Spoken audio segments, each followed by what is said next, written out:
and welcome to Live in the Solution. I'm Mary Trimble, your astrologer and tarot reader, here with your readings for July the 1st through July the 7th. These readings come in three sections, guys. First the intro, then the astrology report, and then the tarot reading. And there will be skip times if you're checking out your sun, moon and rising in the show more section below. So look out for that. Sometimes it takes me a minute to get all the links to the other videos down there, but check them out. These are general readings, guys. Please don't assume that everything I say here is applicable to you. Just take what resonates and leave the rest. And if you would like a personal, more tailored reading for you, go to my website. And the link to my website is below, and just check out the kind of readings that I offer. Firstly, I want to really apologize for last week. I only got I think it was eight readings out. And I got some tragic and shocking news. I recently interviewed a wonderful astrologer, Dan First, and we recorded the interview on June the 13th, and we plan to release it on the 1st, right before the eclipse. But unfortunately, he passed away on Sunday, June the 23rd. So I just didn't have it in me to do the readings. I was deeply saddened, and I'm very upset about that loss.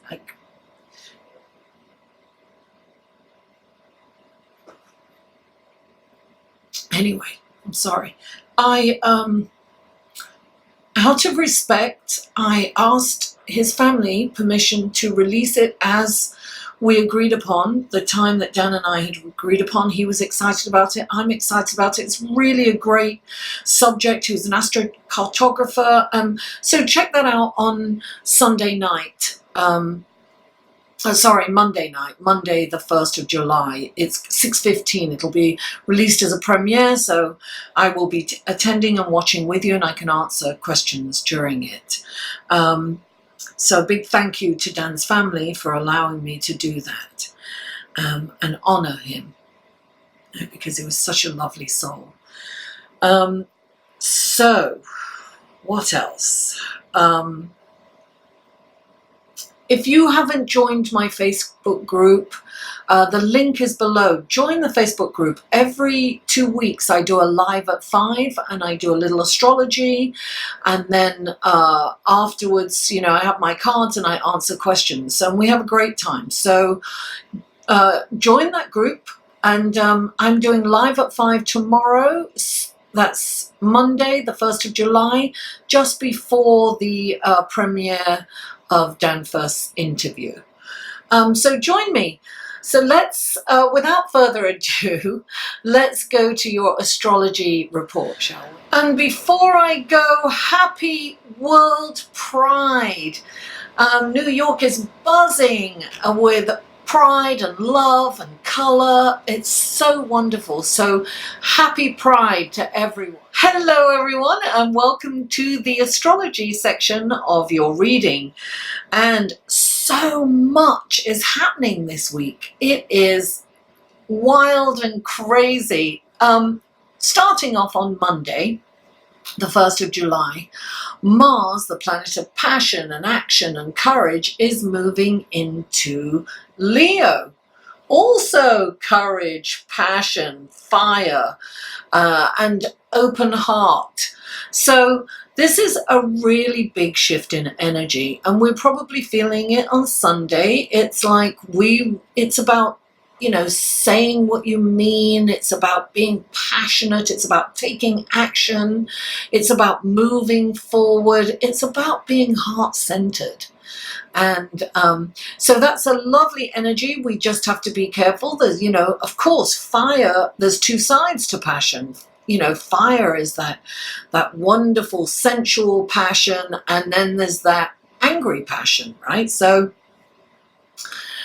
we have to be aware of that for some of us. Now, where it happens in your chart depends on how it affects you. If you would like to know more about that and would like a personal reading, you can go to my website and book a reading with me that can give you some more insight on how that will affect you and all the other aspects that are happening this week. Now, the big news is this total solar eclipse in Cancer. And it's very powerful. It's that Cancer, Capricorn kind of energy that's going to play out through to 2020. Now, this is a beautiful, it's all about our home, right? Because Cancer's about home, it's about nurturing, it's about family, it's about our roots. So it's all about what's going on at home.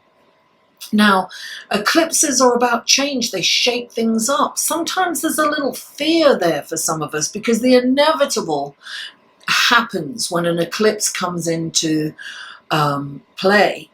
And we have this beautiful relationship going on at the same time with Neptune, right? So Neptune is in a trine to this eclipse.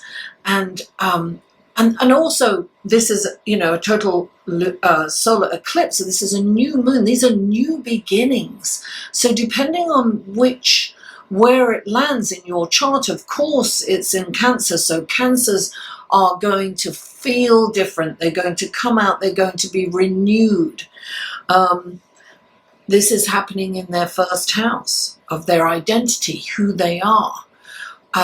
What's happening for them, what's changing within you. It happens with each sign in a different house, so it happens in a different way to each person. Now, we have, it's going to be about relationships for Cancer because we've got Saturn, the planet of lessons, structure, and rules, is opposite. Right? So this is bringing in some, sometimes these lessons aren't pleasant, but they need to happen. They need to happen for us to grow, and we need to grow. So we will be looking at perhaps, or especially Cancers, will be looking at relationships. What relationships do we need to repair? What relationships no longer serve for us? What behaviors no longer serve us? What is it that's holding us back? So it's really a time of self-reflection. It's also, a time of taking care of ourselves. Are we getting enough sleep? Are we getting enough nutrients? Are we getting enough exercise? Those kind of things, we need to really look at ourselves, and are we taking care of ourselves during this time? We need to nurture ourselves, right? So eclipses can have a little fear because change, nobody likes change. And so and things happen in a way sometimes that are disconcerting. But if we can embrace that change and we can really see, it's kind of karmic too, because, Saturn is the Lord of karma, right? So this is whatever has been at play for a while is going to kind of come out, and we're going to be forced to look at some things about ourselves and about our relationships. Or, if you are a Taurus, it's going to be about finances, and so on. So, Gemini about communication. And so anyway, I'm not going to go into the actual details on each sign, but it is a huge and powerful eclipse. Now, we really need to raise our vibration during this time and really take notice of our internal dialogue, and don't let us criticize ourselves, drop it. If we notice that, we need to change that. We need to have the highest vibration at this time to get us through. And meditation, if you're into it, is wonderful for that, for raising our vibration. Now, the next big thing is on Sunday, the 7th, when Mercury stations retrograde. Yes, darling, every summer Mercury goes retrograde. And here it is again. So it is in Leo at the moment, and it is about to backtrack. And by the mid-month, I think it'll be in Cancer yet again. This is always a time of reflection, right? When Mercury goes retrograde, it's a time to go in. It's a time to look at ourselves. It's a time to reorganize, regroup, get our ducks in a row, and get all our ducks in a row, because we need to be ready to go forward. It's not like you stop doing anything. You know, Mercury rules electronics. It's the intellect. It's important to look at how we communicate and you know, reflect on what changes that we can make going forward. Organize, you know, reorganize, you know. Listen, I always say declutter the mind is meditation, right? Declutter your home. You know, do things, work with the energies. When you work with the energy of a planet, you it's like having a little motor in your back, and you know, it's like going from a rowboat to a motorboat. Right? That's what we want. We want to be propelled by the universe. We want to work with the energies of the universe to get our life forward, to move forward more productively and happily, ultimately happily, right? And we'll be moving up to a lunar eclipse mid-month, and I'll talk about that probably in the next astrological report. So without further ado, guys, let's go to your tarot reading, shall we? Hello, Gemini, and welcome to your reading, your tarot card section of your reading for the 1st of July through the 7th. One last shuffle. Okay, lovely. This is for Gemini. For Gemini, what wonderful blessings, guidance, and helpful information can you give Gemini for this coming week? What will get Gemini through this week, please? Help and guidance, wonderful information. 2 more cards, please, for Gemini. What wonderful guidance, helpful information. 1 more card for Gemini. Oh, well, that's 2. Okay. 2 more cards for Gemini. Okay. Oh, very, very interesting. All right, these are clarifying cards for Gemini. 1 last shuffle with these also. Okay, please clarify. Oh, there it is. Oh, interesting. Very, very interesting, Gemini. Okay, clarify. Please clarify. Oh, 2 cards came. Oh, very interesting. And then please clarify. There it is. Wow. Okay, here we go. Gemini, take a look at your cards. Okay, the first card out for you is the 2 of Cups. Clarifying the 2 of Cups is the Ace of Cups. Then you have the Ace of Wands. Clarifying the Ace of Wands is the Page of Pentacles and the Star card.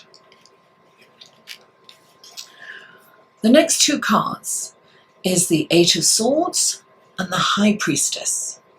Clarifying those 2 cards is the Empress.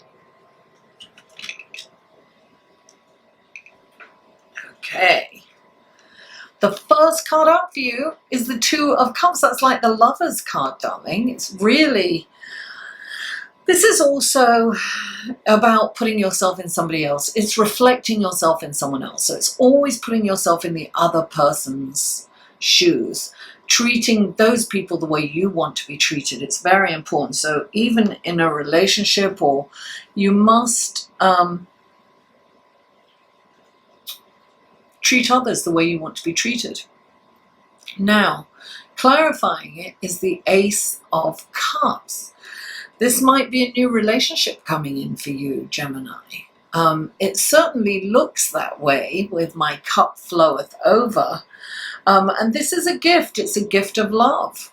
I feel that some of you are having a new romance. And maybe it's new, or maybe you want to take it to the next level, perhaps. Maybe it's getting a little serious. And the next card is the Ace of Wands. Passion, darling, heat. This is definitely, this is a little spark that starts a flame that turns into a huge fire, potentially. So this is an opportunity. Too, sometimes this comes in as a business opportunity. And I'm getting that you are definitely, this even could be a partnership and not necessarily lovers. So you may be starting a new partnership, a business partnership with someone, but it's a very emotionally connected. So it might be somebody with somebody who, somebody you love, or really feel connected to. But this is definitely a new passionate kind of relationship coming in, either business or love for some of you. And look, this is, I feel that you're ready to get onto you're ready to move on to the next phase of your life. You've got the Page of Pentacles. So that makes me think that this is a very, I don't want to say lucrative, but it's very, it's a fortunate connection to someone. And it will reap many benefits in the physical plane. So if this is a business partnership, then it's really going to work out for you. But for some of you, it might be love. That's what I'm getting. And you have the Star card. This, the Star card is a deep healing coming in. I feel that your relationships need a healing. This is emotional and physical healing. This is, look, your path is going to be shown to you. It's like the Star card comes in, the light, she sheds light where there was once darkness. It's like a deep healing, and it's like finally you see where you're going, right? Or what's possible. You can see the possibilities, right? However, the next card you have is the Eight of Swords. So you are feeling trapped in some way. You feel that you can't move forward. There's something that it's an illusion. It's in your mind. You have to be careful of that internal criticism. You might think that things are too good to be true, and so you are entrapping yourself in something where you're not going to enjoy the benefits if you're not careful. Look, you've got the High Priestess. The High Priestess is coming in. She's going to give you the intuition. You just get out of your head. Because when you get out of your head, you can connect with the High Priestess. And your heart and your mind can be one. And you can know what's right. You're going to understand what's wonderful, what's right. You have this eclipse happening in your third house of communication and intellect, right? So you have to really start looking at a new way of thinking, your thought process. You can have this tendency to be trapped in your head and really thinking there's no way out. And it's a criticism that you're giving yourself. So you want to stop that internal dialogue. You want to change it. This is about changing that. It's about getting out of your head and connecting with the High Priestess. The High Priestess is going to give you everything you need. Because you are ruled by Mercury, right? The intellect. So you're really going to feel this shift in energy as Mercury moves into Leo. You're not trapped at, that's an illusion, and if you can understand that, then you are off to the races. You will just have a wonderful time. Look, you have the Empress here. She's the number 3. She's expansion. She's bigger, better, more. She's, you know, she's pregnant with brilliant ideas. She's, you know, it's allow her to come through. Come out of this illusion of being trapped. Take the blindfold off. Look at the situation. You're going to be forced to anyway, because the eclipse forces us to look at the truth in the situation, right? And the Empress comes in, and she is creativity and abundance and manifesting wonderful, brilliant ideas. Let this come through. It's there for the taking. You have all these incredible cards. You have one thing that's holding you back. You, Gemini, you know, come out of that, you know, that I want to say the hamster on the wheel, round and round and round, telling you can't, you're not good enough, you're not worthy, it's never going to happen, it's always, you know, going to turn out bad, what's the point, you know, all that negative dialogue. Change it, darling. Now is the time to change it, because the world is your oyster. You've got all this wonderful, fabulous, passionate, loving energy, healing energy, manifesting energy coming in, but you're stopping it. But knowing this and having this reading, you can change that. You have the power. You have the power, Gemini. Gemini, thank you so much for tuning in. Please don't forget to like this video and share it with friends, family, and social media, and comment. I really appreciate comments and feedback. And if you haven't already, please subscribe. Mwah! I love you all, and I'll see you next week.